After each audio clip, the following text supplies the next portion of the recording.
Over the past several mornings, I've been surprised by how bright my mind has been, and the morning meditations have just been some of the best I've had in years.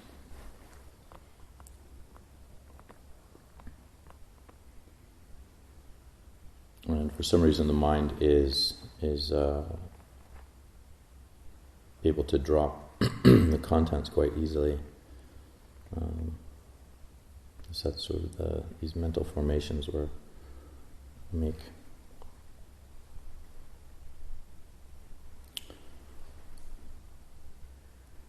the rest of the day isn't usually so much like that. So I'm remarking that kind of seeing that stark contrast on how there can be times when, especially I find during sitting meditation practice, when the contents are not picked up so much, these sankharas of the mind, we're able to see clearly through our perceptions that there's just this very easy, calm and steady state that can arise. I think all of us are used to that to some degree.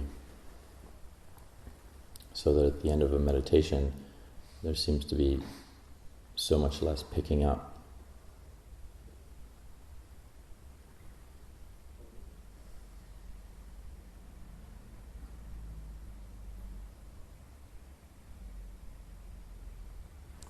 And one of the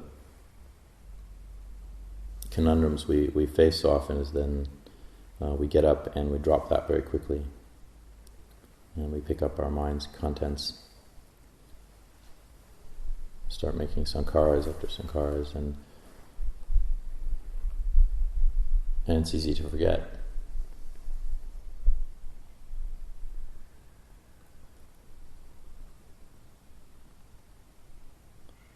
And it's such an impersonal process, it's just the mind doing its thing.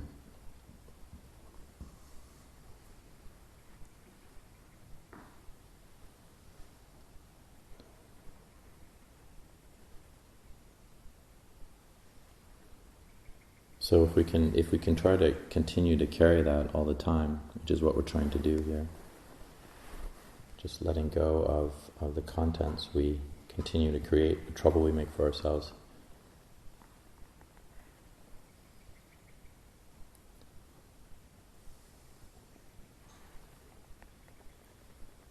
And it increases our skill, our happiness, it increases our potential for seeing much more clearly into the Dhamma, to see clearly how we're causing ourselves a lot of dukkha.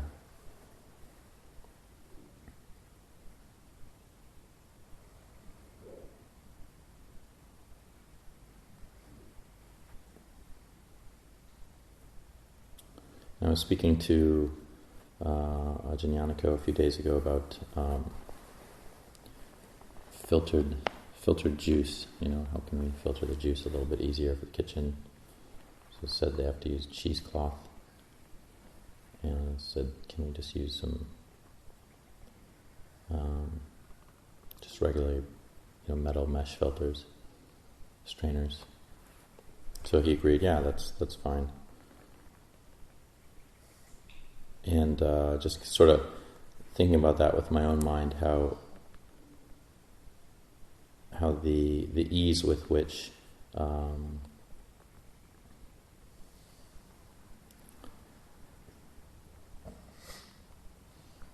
a filter can kind of cause a lot of problems for the mind, or actually like not having a filter, or having a filter that's that the holes are too large.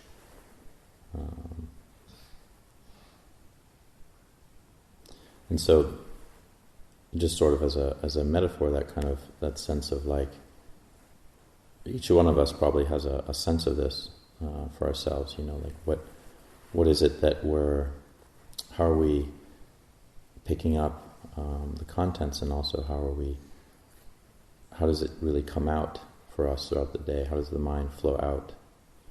And it seems to me that our meditation practice is often helping to create this stronger filter, this stronger pause, this stronger possibility for us to not have the mind go out.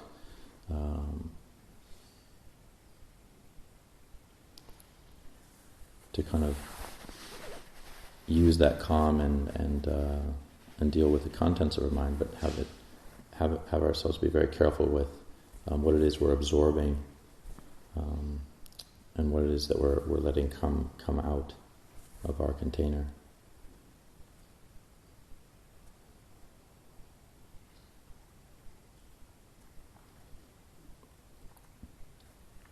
So the practice to me is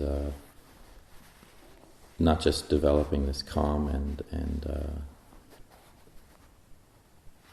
understanding of how we create so much dukkha for ourselves, but also like how we can manage what it is that we're allowing in and going out. And so the filter gets to be more and more fine and gives us that real spaciousness. So our minds can dwell in a quite grounded and calm state.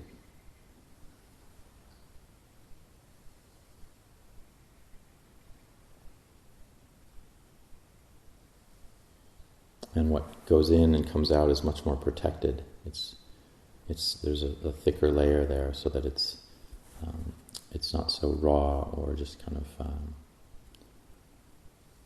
it's not so easy to come out or allow things to go in.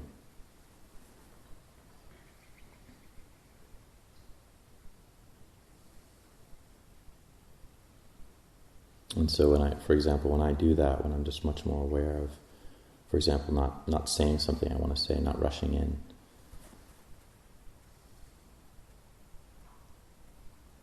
and that sense of a barrier or a pause or a space, filter becomes much more durable, stronger. Then the mind has a calm and a resoluteness, a confidence. And there doesn't need to be a sense of perturbing ourselves or perturbing others.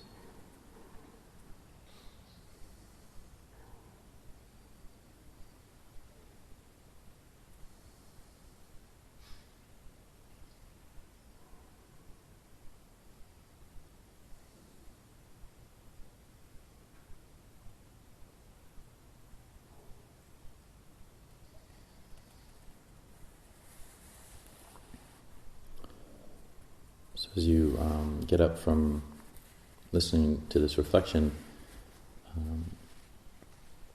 try to continue carrying that with you throughout the day if it's helpful. Not to pick up the contents,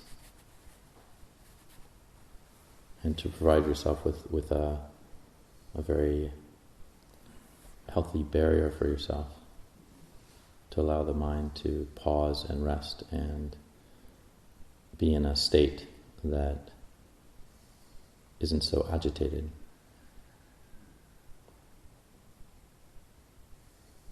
Neither from within or without.